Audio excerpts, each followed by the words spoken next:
नमस्कार, मैं सोम सिंह। आप देख रहे हैं बीपीटीएम बुलेटिन। आज की बड़ी खबर।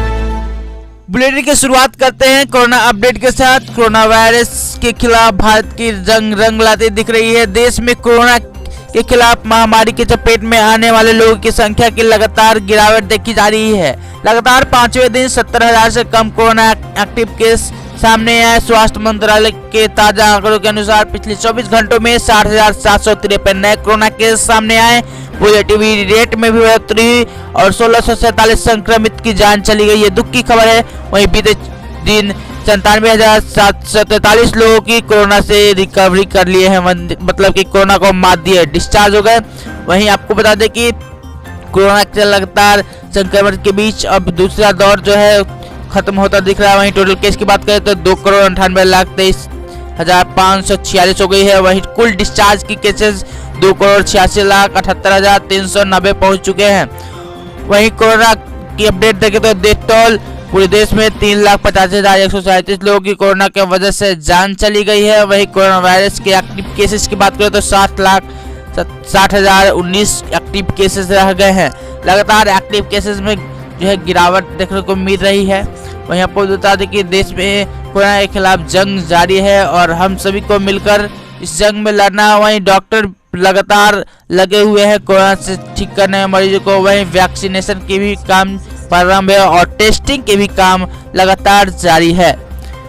इस बीच आपको बता दें कि कोरोना से ठीक होने वाले आंकड़े बहुत ज़्यादा रिकवरी रेट हो गई है। रिकवरी रेट 5% से भी ज़्यादा हो गया है। और अब जो है यहाँ पे जितने भी लोग कोरोना वायरस से चपेट में आ रहे हैं वो बहुत ही कम ऐसे लोग हैं जिनकी मृत्यु हो रही है। अधिकतर जो है रिकवर हो जा रहे हैं। रिकवरी रेट बहुत ही ज़्यादा हो गया। वहीं एक्टिव केस की संख्या भी अब घट रही है। लगातार जो है रेगुलेटरी हो रही है, मॉनिटरिंग हो रही है, कोरोना वायरस की टेस्टिंग हो रही है।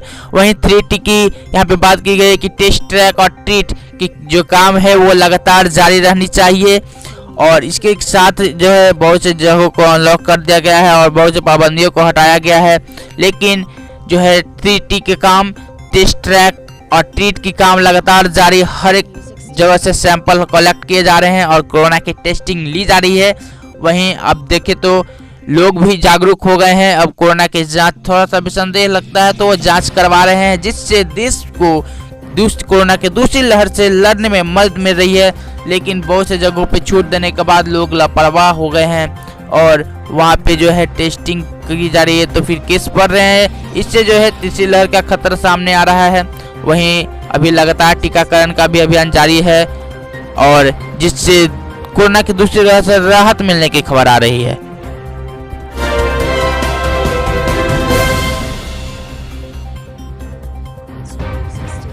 साथ ही साथ आपको बता दें कि भारत में 74वें दिन बाद 8 लाख से कम केस सामने आए हैं एक्टिव। वहीं देश में नए कोरोना केस की संख्या भी घटती नजर आ रही है। कोरोना वायरस के खिलाफ भारत में जंग रंग लाती दिख रही है। देश में कोरोना महामारी के चपेट में आने वाले लोगों की संख्या में लगातार गिरावट जारी है। भारत में आज यानी कि शनिवार की रिपोर्ट के मुताबिक देखें तो 24 घंटे में महज 60,000 नए कोरोना केस सामने आए, जो कई महीनों के निचले स्तर पे है। हालांकि मौत के मामले में अब भी स्थिरता कायम है और देश में 74 दिन बाद भी सबसे कम एक्टिव केस सामने आए हैं, जिससे राहत की खबर सामने आ रही है। वहीं एक्टिव केस घटकर 7.60 लाख हो गए हैं। वहीं आपको बता दें कि देश में कुल संक्रमित की संख्या बढ़कर 2,98,23,556 हुई। इसके साथ ही साथ खबर जो है ये भी आ रही है कि कोरोना के दूसरी लहर से अब देश जो है आजाद होता दिख रहा है और इससे बीते 24 घंटों में कुल 97,743 लोगों ने कोरोना को मात दे दी है। इससे खुशी की खबर है कि लगातार लोग जो है रिकवर हो पा रहे हैं और डेथ टोल की संख्या जो है वो अब घट रही है, जिससे कोरोना के मामले जो है अब घटने का नाम ले रहे हैं। वहीं अभी 7,60,019 कोरोना में एक्टिव केस बच गए हैं, जो जल्द ही जो है खत्म होने की संभावना है, क्योंकि टीकाकरण का अभियान जो है लगातार जारी है। वहीं टीकाकरण कराने के लिए लोगों में जागरूकता पैदा कर रही है। रिकवरी रेट जो है 96.16% हो गई है। वहीं कोरोना के मृत्यु दर में भी लगातार गिरावट आ रही है। भारत में 74 दिन के बाद 8 लाख के कम कोरोना के केस सामने आए हैं और कोरोना के एक्टिव केस के मामले देखें तो दुनिया में तीसरे स्थान पर भारत का स्थान है, जो बहुत ही राहत देने वाली है। दुनिया भर में भारत जो है तीसरे नंबर पर ऐसा देश है रिकवरी के रेट में आगे चल रहा है। कुल संक्रमित की संख्या के मामले भारत में दूसरा स्थान है और टोटल संक्रमण की केस देखें तो भारत का स्थान दूसरा है। वहीं कुल रिकवरी के मामले में भारत तीसरा स्थान पे चल रहा है और दुनिया में अमेरिका ब्राजील के बाद भारत में हुई सबसे ज्यादा मौत की संख्या के आधार पर भारत तीसरा नंबर पे, अमेरिका में सबसे ज्यादा मौत हुए हैं, फिर ब्राजील और फिर भारत तीसरा नंबर पे है। सतर्कता बरकरार रहे।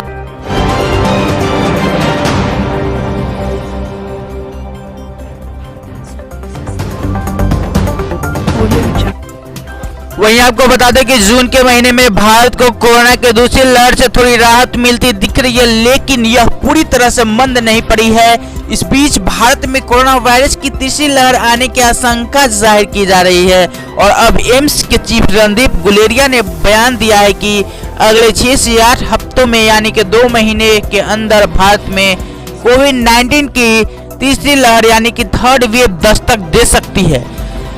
तीसरी लहर को लेकर एम्स चीफ रणदीप गुलेरिया ने दिया बड़ा बयान। उन्होंने कहा कि अब 2 महीने के अंदर तीसरी लहर देखी जा सकती है, ये बहुत ज्यादा संभावना है।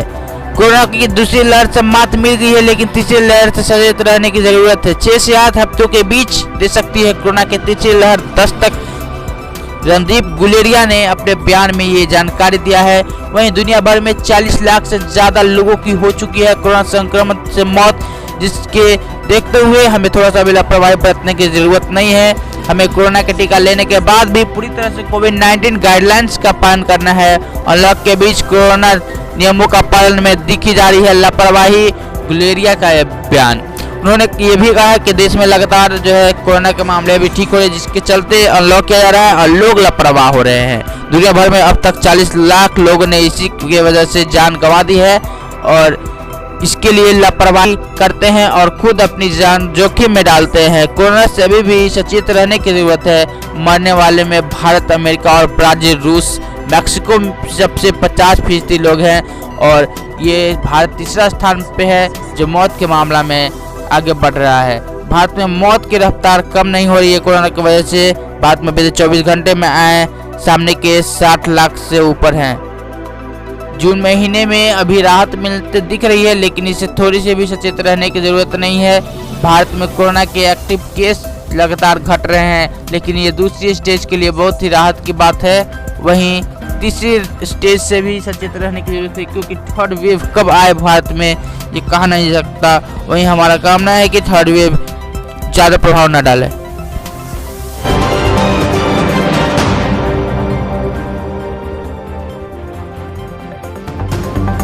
एक नजर डालते हैं कोरोना वायरस के दूसरी और तीसरी लहर के बीच संबंध पे। कोरोना में नए केस और मौत की आंकड़े लगातार गिरावट देखी जा रही है। भारत को कोरोना की दूसरी लहर से राहत मिल रही है।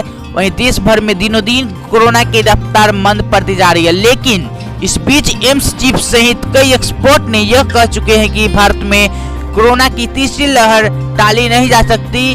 कम होते दैनिक मामलों के बाद अब कई राज्यों में कोरोना पाबंदियों में ढील देना शुरू कर दिया है, लेकिन कहीं यह ढील देश के लिए महंगी न पड़ जाए। इससे पहले ही केंद्र ने राज्यों को बता दिया है कि वे क्या सतर्कता बरते। इस संबंध में केंद्रीय गृह सचिव अजय भल्ला ने सभी राज्यों के सचिवों को चिट्ठी लिखा है और उन्हें 3T+B फॉर्मूला अपनाने की कहा गया है। उन्हें कहा गया है कि 3T+B फॉर्मूला का पालन करें। 3T का मतलब है कि ट्रीटमेंट करें, उनका जो है ट्रैक करें और उनका जो है पूरी तरह से जांच हो, और इसमें बताया गया है कि उनका जो है इलाज जल्द से जल्द किया जाए और वैक्सीनेशन पे जोर दिया गया है 3T+B में कि वैक्सीनेशन जो है जल्द से जल्द हो। केंद्र ने सभी राज्यों को चिट्ठी लिखकर 3T+B फार्मूला अपनाने की बात की है और जितना जो है तेजी दी जा सकती है वैक्सीनेशन में, वो वैक्सीनेशन की प्रक्रिया को तेज करे।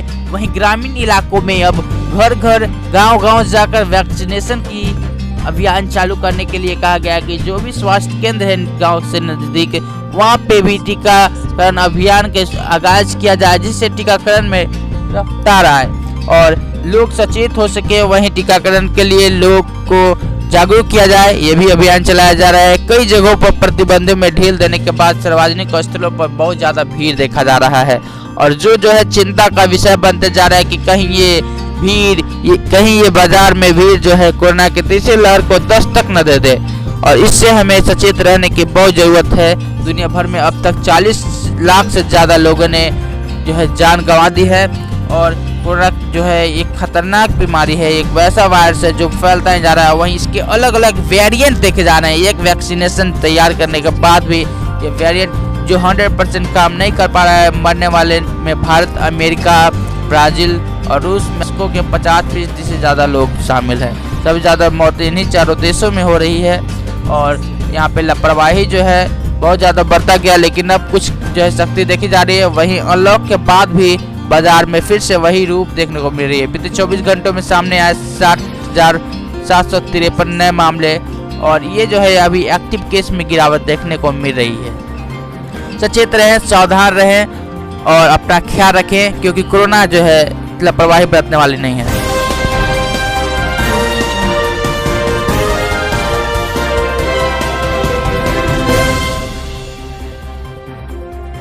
वहीं इस कोरोना के कहर के बीच देश में नहीं रहे फ्लाइंग सिख मिल्खा। बीते शनिवार को भारत के महान फराटेदार धावक मिल्खा सिंह के निधन की खबर सामने आई। भारत यानी कि फ्लाइंग सिख के नाम से विख्यात महान फराटा धावक मिल्खा सिंह 1 महीने तक कोरोना के संक्रमण से जूझने के बाद शुक्रवार को ही देर रात 11:30 पे चंडीगढ़ में निधन हो गया था और इससे पहले रविवार को उनकी 85 वर्षीय पत्नी और भारतीय वॉलीबॉल टीम की पूर्व कप्तान निर्मल कौर ने कोरोना संक्रमण के कारण दम तोड़ दिया था। प्रधानमंत्री नरेंद्र मोदी सहित कई नेताओं ने निधन पर गहरा शोक व्यक्त किया है। आपको बता दें कि ये जो है देश के लिए बहुत ही दुख की बात है। 91 साल की उम्र में जिंदगी की जंग हार गए मिल्खा सिंह। उन्होंने 51 साल के वर्ष पे जो है निधन हो गया उनका, वो भी कोरोना की चपेट में आने के कारण।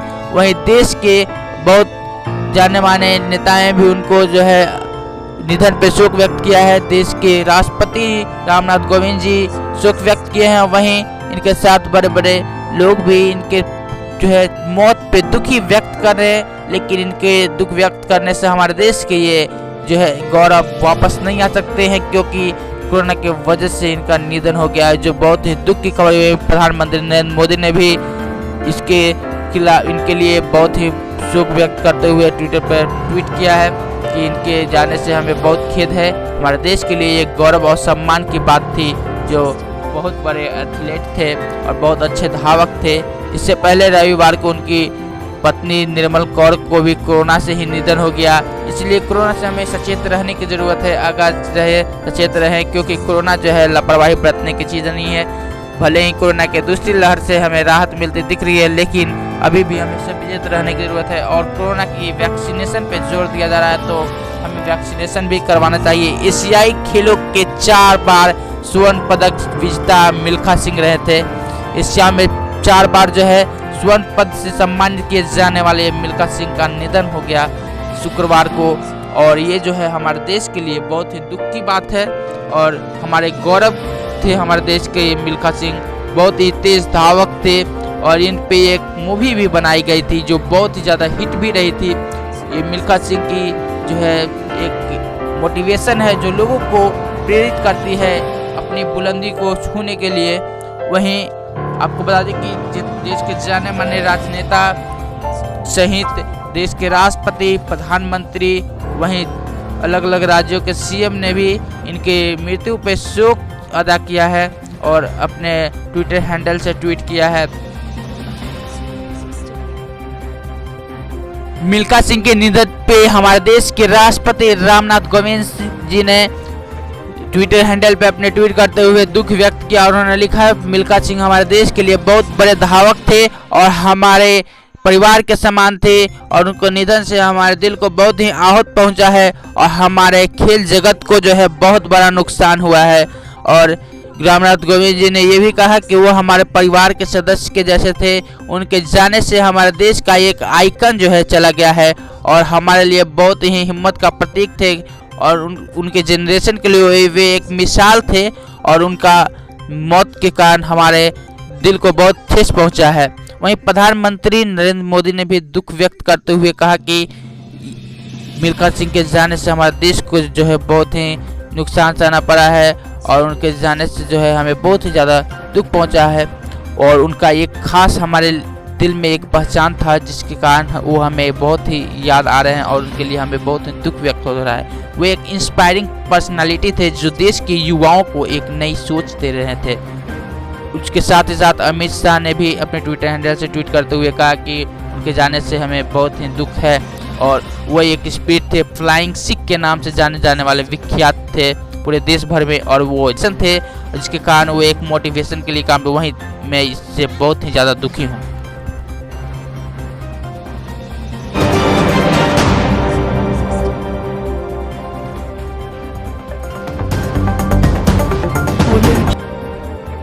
खबरों के सिलसिला के बीच एक नजर डालते हैं मौसम समाचार की ओर। देश में कई राज्यों में इस वक्त मानसून की बारिश हो रही है। लगातार हो रही बारिश के कारण कई राज्यों में बाढ़ जैसे हालात पैदा हो गए हैं। वहीं खासकर बिहार और उत्तराखंड में देखे जाए तो बाढ़ का असर बहुत ज्यादा हो गया है। उत्तर बिहार में बाढ़ से लोग जो है बहुत ज्यादा परेशान हो गए हैं। बिहार, उत्तर प्रदेश और उत्तराखंड में रुक रुक कर बारिश हो रही है और मौसम विभाग के अनुसार आज भी उत्तर प्रदेश के साथ बिहार और कई इलाकों में बारिश का असर देखा जा रहा है। वहीं बारिश मध्यम ही होगी, लगातार बारिश होने का संभावना जताई जा रही है। वहीं मानसून जो है देश भर में अब जल्द ही आ जाएगी। कई राज्यों में मानसून तय सीमित से 2-3 दिन पहले ही आ गई है। वहीं बिहार में मौसम विभाग की माने तो मानसून 1 दिन पहले पहुंच गई और बहुत ज़्यादा तेज बारिश हो रही है। वहीं आपको बता दें कि अब मानसून बिहार, उत्तर प्रदेश से होकर राजस्थान की तरफ प्रस्थान कर रही है। वहीं दिल्ली में भी मानसून जो है 27 से 28 जून तक पहुंचने का अनुमान है और उसके बाद वहां भी गर्मी से लोगों की राहत मिलेगी। वहीं अभी भी दिल्ली में कभी कभी रुक रुक कर बारिश होती है जिससे गर्मी से राहत लोगों को मिल रही है। लेकिन वहीं देखा जाए बिहार में तो ज़्यादा बारिश होने के कारण बाढ़ का असर देखा जा रहा है। उत्तर बिहार परेशान है बाढ़ से।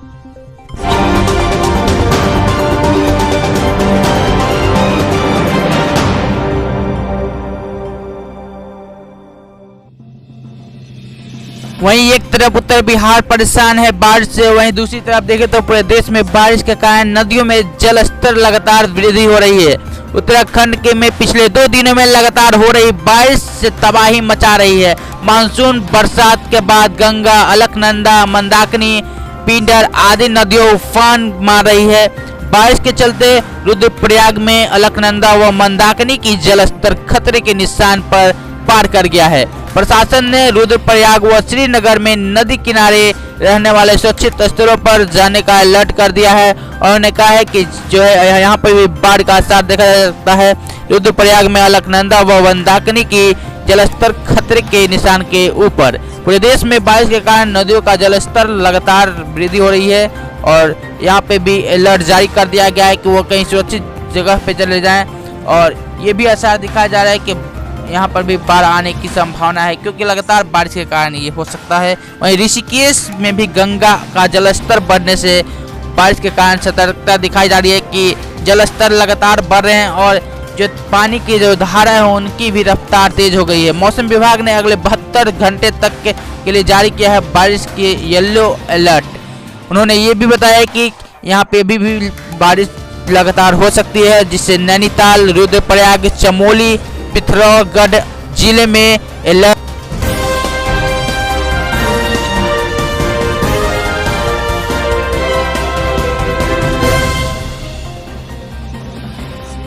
वहीं बड़ी खबर सामने आ रही है जम्मू कश्मीर के बारामूला से कि जम्मू कश्मीर के बारामूला में सुरक्षा बलों को बड़ी कामयाबी हाथ लगी है। यहां उड़ी इलाके में पुलिस ने टेररिस्ट के 10 मददगारों को गिरफ्तार कर लिया है और इसके पास से हथियार भरी और भारी मात्रा में गोला बारूद बरामद हुए हैं। आशंका जताई जा रही है कि यहाँ किसी आतंकी साजिश को अंजाम देने की प्लानिंग थी। वहीं इन सभी का भी नाम उजागर नहीं किया गया है, ये सभी अभी हिरासत में है। वहीं ये बताया जा रहा है कि एक प्लानिंग की साजिश कर रहे थे यहाँ पे। कुल मिला के अभी तक जो है हमने 10 लोग जो हैं इसमें अभी तक पकड़े हैं। 7-8 किलो जो है हेरोइन वो पकड़ा है। इसके अलावा 10 ग्रेनेड्स मिले हैं, 4 पिस्टल्स मिले हैं, उनके 4 मैगजीन मिले हैं, उनके पास कुछ एम्युनिशन भी था पिस्टल्स का। वहीं आपको बता दें कि जम्मू कश्मीर में अक्सर आतंकी हमले देखे जा रहे हैं। हाल के दिनों में ही 12 जून को भी सैदपुर में आतंकी हमले देखे गए, जिसमें 2 जो है देश के जवान शहीद हो गए थे, साथ ही साथ 2 पुलिसकर्मी भी शहीद हुए थे और वहां के 2 आम नागरिक को भी खरोंच आई थी।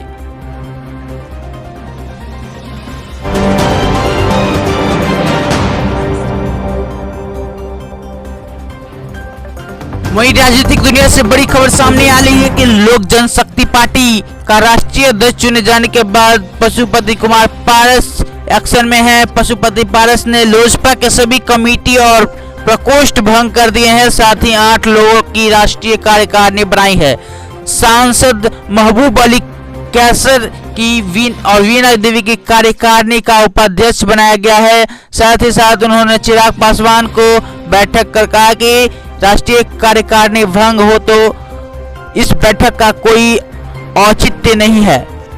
प्रेस कॉन्फ्रेंस बुलाया गया है, आप लोगों को कष्ट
कल राष्ट्रीय कार्यकारिणी की बैठक उधर चिराग पासवान की तरफ से है, तो उसके अब तो राष्ट्रीय कार्यकारिणी भंग हो गया। हाँ, नियमतः देखिए, जो मैं के द्वारा भी जो बैठकें बुलाई जाएगी वो संवैधानिक नहीं होगा, वो असंवैधानिक होगा। वो इसका मतलब कि जो लोग उस बैठक में रहेंगे, इसका मतलब है कि वो पार्टी के सदस्य नहीं मानेंगे।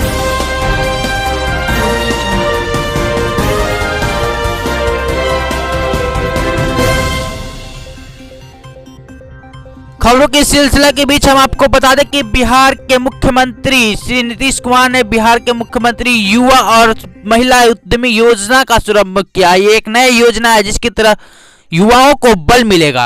आपको बता दें कि साथ ही साथ मुख्यमंत्री ने इस योजना के लिए बनाए गए एक पोर्टल का लॉन्च किया है और जिसका शुभारंभ कल ही कर दिया गया है। उद्योग मंत्री शाहनवाज हुसैन की अध्यक्षता में कार्यक्रम को आयोजित किया गया है।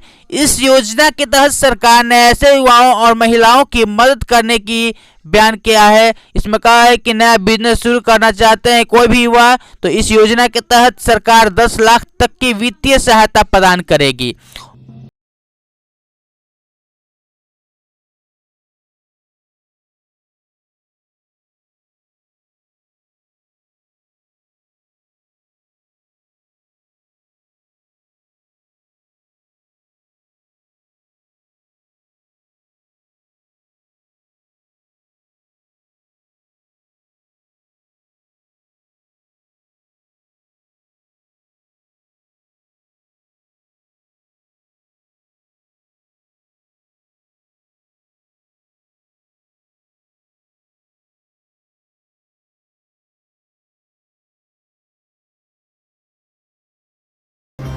महिला उद्यम योजना, युवा उद्यम योजना, अरे जो योजना पहले से चल रहा है उद्यम योजना, उनका तो हद से जो है खराब है, तो रास्ते में दम तोड़ रहे हैं, लाभार्थी को लाभ मिल नहीं रहा।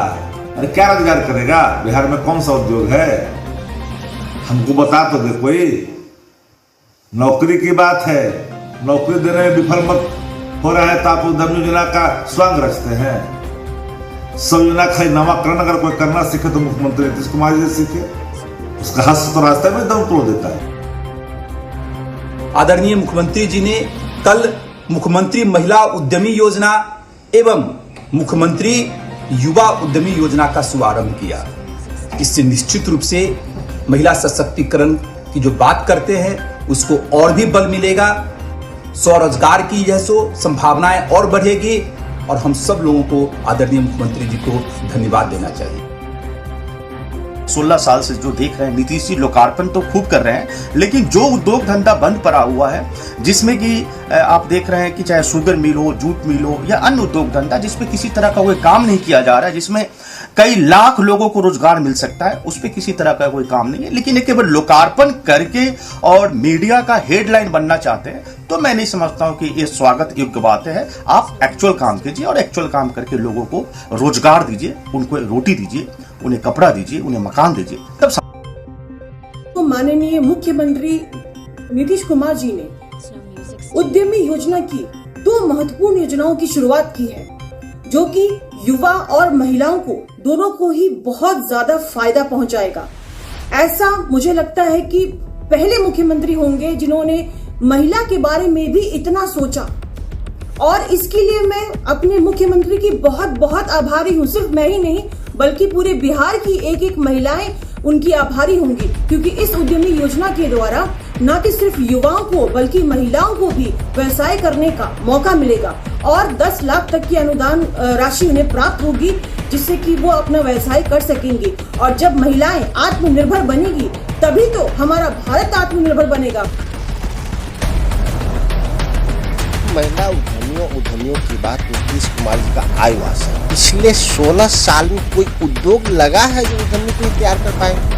जो उद्योग था चीनी कांग्रेस के जमाने के वो भी बंद हो रहे हैं। तो 16 साल से नीतीश कुमार जी का योजना 16 वर्षीय चल रहा है, जो अगले 36 वर्ष तक चलेगा, धरातल पे नहीं उतर पाएगा।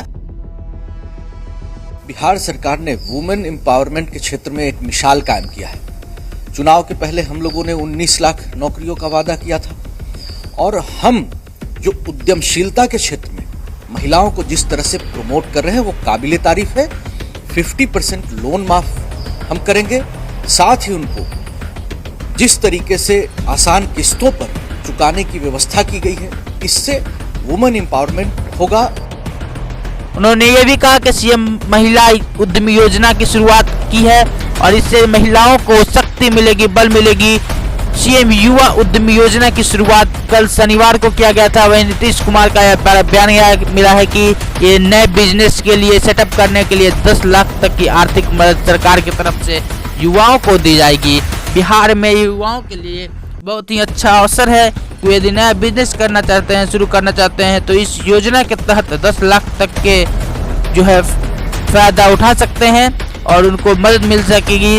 वहीं सीएम युवा उद्यमी योजना के तहत चाहे पुरुष हो या महिला, दोनों को यहाँ पे इस योजना के तरफ मदद देने की बात की गई है। आर्थिक मदद का बड़ा स्रोत बन गया है ये, और इसके लिए अब ऑनलाइन आवेदन जो है प्रारंभ हो गए हैं। पोर्टल का शुरुआत भी कर दिया गया है और बिहार में 2 नई योजनाओं पहले से भी चालू थी और एक नई योजना जो है ये शुरुआत कर दिया गया है। नए बिजनेस के लिए बहुत ही ज़्यादा आर्थिक मदद का स्रोत बन सकता है। इस योजना के लिए 3 महीने तक ऑनलाइन आवेदन कर सकते हैं। नए बिजनेस के लिए 10 लाख तक की आर्थिक मदद मिलेगी। महिलाओं को ब्याज मुक्त, बाकी के लिए 1% ब्याज दर। इस योजना के तहत महिलाओं को ब्याज नहीं लगेगा। सीएम युवा उद्यमी योजना के तहत सीएम महिलाओं को उद्यमी योजना का शुभारंभ करने के लिए उन्होंने कहा महिलाओं को इस पे कोई भी ऋण नहीं देना है, कोई भी टैक्स नहीं देना है, वहीं बाकी को 1% जो है टैक्स लगेगी। वही 3 महीने तक ऑनलाइन पोर्टल जो है खुले रहेगी। नए बिजनेस के लिए 10 लाख की आर्थिक मदद देने की ऐलान किया गया है इस योजना के तहत, और महिलाओं के लिए बहुत ज़्यादा फायदेमंद है ये योजना, क्योंकि कोई भी उन्हें टैक्स नहीं देना होगा।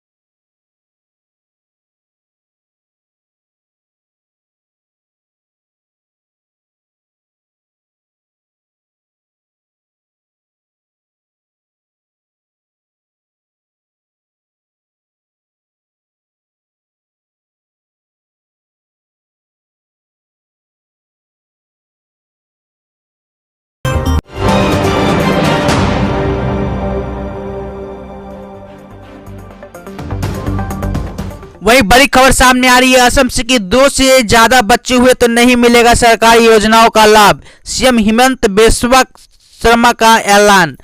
जी हां, आपको बता दें कि असम के मुख्यमंत्री हेमंत बिस्वा शर्मा ने एक बड़ा बयान दिया है। शनिवार को मीडिया से बात करते हुए उन्होंने कहा कि राज्य में 2 से अधिक बच्चों के माता पिता को सरकारी योजनाओं से वंचित रखा जा सकता है।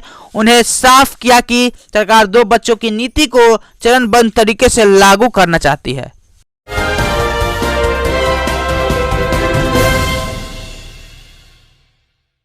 वहीं जम्मू कश्मीर में चुनाव की सुगबुगाहट देखी जा रही है। पीएम मोदी के साथ बैठक के लिए जम्मू कश्मीर के नेताओं को मिला न्योता तो बौखलाए पाकिस्तान। जी हां, आपको बता दें कि जम्मू कश्मीर के 14 नेताओं को प्रधानमंत्री नरेंद्र मोदी की अध्यक्षता में होने वाली एक शीर्ष बैठक में शामिल होने के लिए आमंत्रित किया गया है। यह बैठक 24 जून को होनी है, जिसके लेकर कई तरह की चर्चाएं शुरू हो गई है। भारत में इसे लेकर सियासी चर्चाओं के बीच पाकिस्तान में इसे लेकर बौखलाहट देखी जा रही है।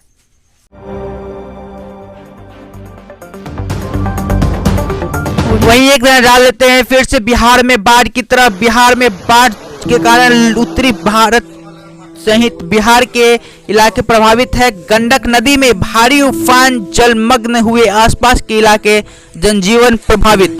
जी हां, उत्तर बिहार में बाढ़ से मानव और वाणिज्य को समान रूप से प्रभावित किया है, क्योंकि नेपाल से भारी बारिश के बाद पानी छोड़ा जा रहा है। इससे गंडक नदी में भारी उफान देखी जा रही है। गंडक नदी में तब से उफान आ गया है जब से नेपाल के भारतीय क्षेत्र में भारी पानी छोड़ा गया है। इस जलग्रहण क्षेत्रों में अस्थायी रूप से बाढ़ आ गई है। उफनती नदियां संपर्क में मार्ग को अपनी चपेट में ले रही है, जिससे स्थानीय लोगों के दिन प्रतिदिन गतिविधियां में समस्याएं पैदा हो रही है। नेपाल द्वारा भारतीय क्षेत्र में भारी मात्रा में पानी छोड़ा जाने का गंडक नदी से उफान मार रही है। वन जीवों की आवासों में पानी जाने के कारण जंगली जानवर मानव आवासों में भटक गए हैं। पूर्वी चंपारण के चिरैया में ऐसे ही एक मामला सामने आया। यहाँ एक बाघ को पकड़ा गया था और बाद में भारत नेपाल सीमा के पास उसके वापस में छोड़ दिया गया। सामने आए वीडियो में देखा जा सकता है कि किस तरह से इलाके में पूरी तरह जलमग्न हो गए हैं। चारों तरफ पानी ही पानी नजर आ रहा है। लोगों के घर झोपड़ियां पूरी तरह तबाह हो गई है।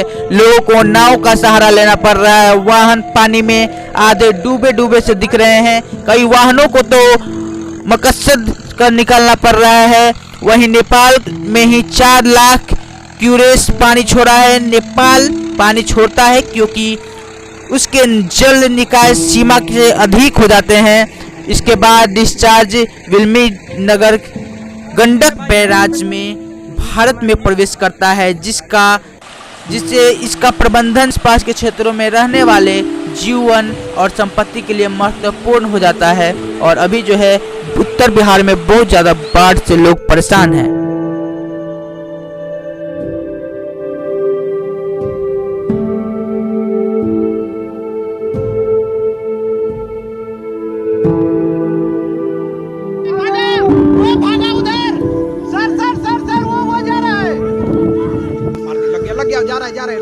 लग गया सर, आप ही की तरफ लग गया। हाँ, बैठ गया, बैठने वाला है, बैठ रहा, आप ही की तरफ मुड़ गया है कमलेश भाई।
भाग गया।